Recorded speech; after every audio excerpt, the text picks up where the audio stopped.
नमस्कार विद्यार्थियों, आज के इस वीडियो में हम कोल इन एडवांस के विषय में समझेंगे। इससे पूर्व के वीडियो में हमने कोल इन एरियर के विषय में जाना कि कोल इन एरियर क्या होता है और कोल इन एरियर से संबंधित जनरल एंट्रीज किस प्रकार से की जाती है। अब यहाँ पे आता है कोल in advance. Coal in advance इस शब्द से ही ये जगजाहिर हो रहा है कि कोल इन एडवांस मतलब कि जैसे अपन क्या करते हैं, शेयर्स को जब इशू करते हैं तो एप्लीकेशन मनी मांगते हैं, फिर अलॉटमेंट मांगते हैं, फिर फर्स्ट कॉल, फिर सेकंड कॉल, लास्ट कॉल, तो इस प्रकार से। लेकिन क्या होता है कि कई शेयर होल्डर एडवांस में पैसा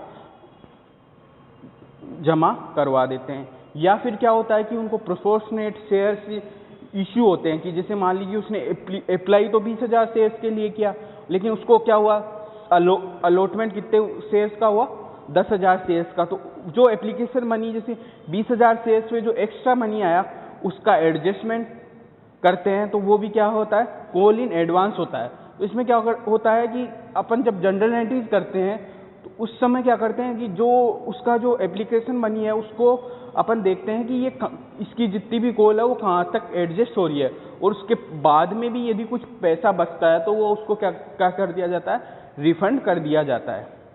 तो ये एक्सेस मनी है जो अपने को रिसीव्ड हुआ है शेयर होल्डर से, वो क्या होगा, call in advance. Excess money received by the company which has been called up is known as call in advance. मतलब जो भी कंपनी द्वारा पैसा मांगा गया वो जो अधिक उस कोल से अधिक जो राशि प्राप्त हो रही है वो कोल इन एडवांस।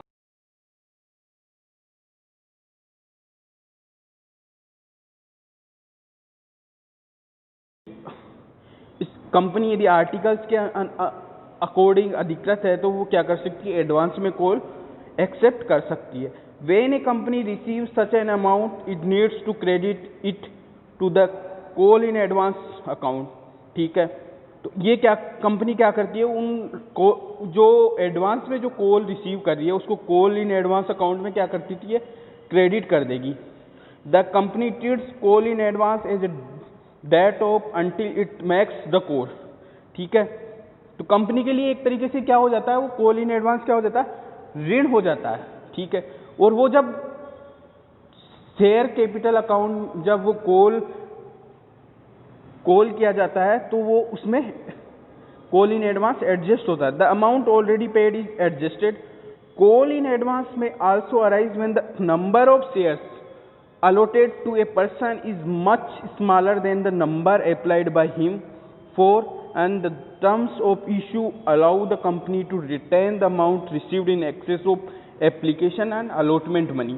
तो सामान्यतः जो अपने पास क्वेश्चंस होंगे, जो अपने पास समस्याएं होगी वो इस तरह की आएंगी कि उसमें क्या होगा कि जो शेयर होल्डर है उसको प्रोपोर्शनेट अनुपातिक तौर पे उसने आवेदन तो बहुत अधिक शेयर्स के लिए किया है और उसको अलॉटमेंट बहुत कम हुआ है।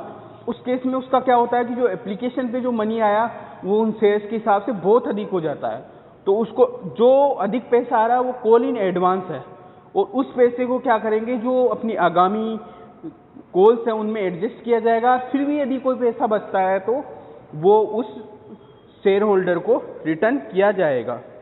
ठीक है, इस प्रकार के अपने जो क्वेश्चन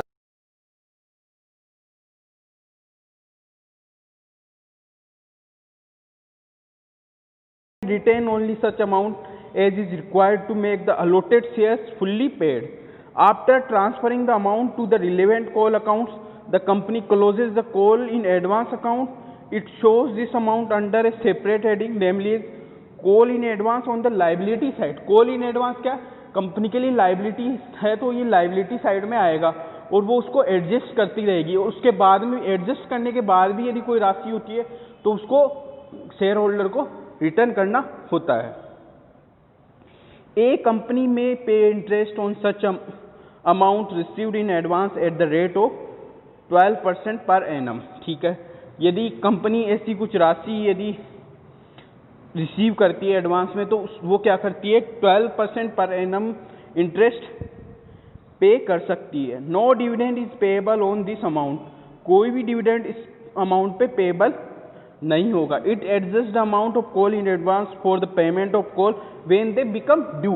ठीक है, तो वो क्या होगा, जब वो कॉल इन एडवांस वाला जो पैसा है जो अपन ने क्रेडिट कर दिया उस अकाउंट में, तो जब भी वो नेक्स्ट कॉल ड्यू होती है उससे क्या करेंगे, इसको एडजस्ट करेंगे। Interest payable on call in advance is a liability against profit of the company.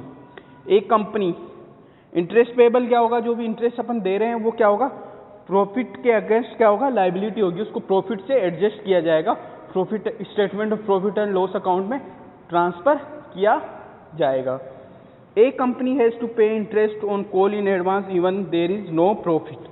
Company को क्या करना पड़ेगा, कॉल इन एडवांस पे प्रॉफिट न होने के बावजूद भी इंटरेस्ट तो देना पड़ेगा।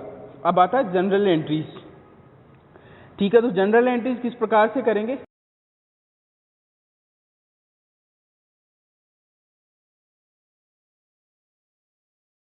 लेकिन यहाँ पे ये ओनली एक सिंगल एंट्री के हिसाब से आपको ये समझाया गया है कि कॉल इन एडवांस की जनरल एंट्रीज किस प्रकार से होती है।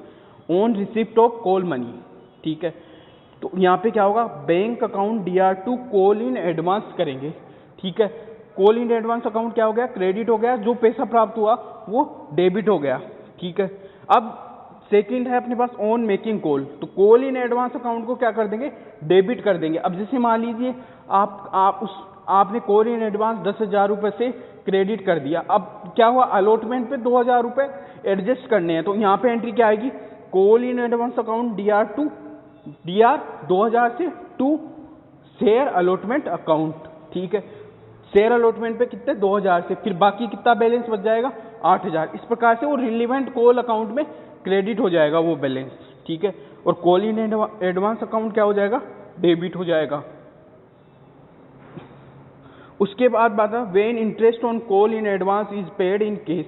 यदि कॉल इन एडवांस पे इंटरेस्ट केस में पेड किया जाता है तो एंट्री क्या होगी, interest on call in advance account DR2 bank, मतलब वो केस में पे कर रहा है तो interest on call in advance account तो डेबिट हो जाएगा, और ये डेबिट बैलेंस क्या होगा, एक तरीके से एक्सपेंसेस है कंपनी के लिए, और प्रॉफिट एंड लॉस अकाउंट में ट्रांसफर होगा और टू बैंक। इस प्रकार से ये यदि केस में कंपनी पे करती है पैसा तो इस प्रकार से ये एंट्री होगी। When interest on call in advance is not paid in case, तो क्या होगा, interest on call in advance account DR2 sundry share holders account, तो यहाँ पे क्या करेंगे, to sundry share holder account को क्रेडिट कर देंगे, तो ये कंपनी का क्रेडिटर हो जाएगा। फिर उसके बाद में आती है फॉर पेमेंट। अभी शेयर होल्डर को यदि पेमेंट कर रहे हैं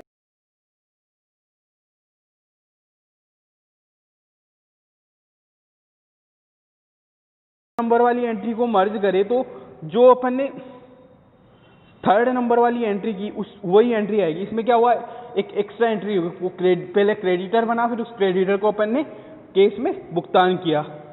फिर आता है जो इंटरेस्ट है on transfer of interest on call in advance, उस जो ये अपने खर्चा हुआ था कॉल इन एडवांस का इंटरेस्ट का, इसको ट्रांसफर करेंगे statement of profit and loss account DR2 interest on call in advance account. ठीक है, इस प्रकार से ये कॉल इन एडवांस की जनरल एंट्रीज करेंगे। तो कॉल इन एडवांस का सबसे ये इस क्वेश्चन में आपके ये समस्या आएगी, जैसे जो एग्जाम के पैटर्न के हिसाब से जो क्वेश्चन आएगा उसमें क्या होगा कि एक शेयर होल्डर होगा, उसको क्या होगा, प्रोपोर्शनेट शेयर इशू होंगे, तो उसकी जो एक्सेस मनी आएगी उसको एडजस्ट करना है। तो जो एक्सेस मनी है वही क्या है, कॉल इन एडवांस है, उस कॉल इन एडवांस अमाउंट को निकाल के जितना कॉल में एडजस्ट हो रहा है वो कॉल में करेंगे, उसके बाद में उसको वो राशि रिफंड करेंगे। तो इस प्रकार से ये एंट्रीज आपको करनी है।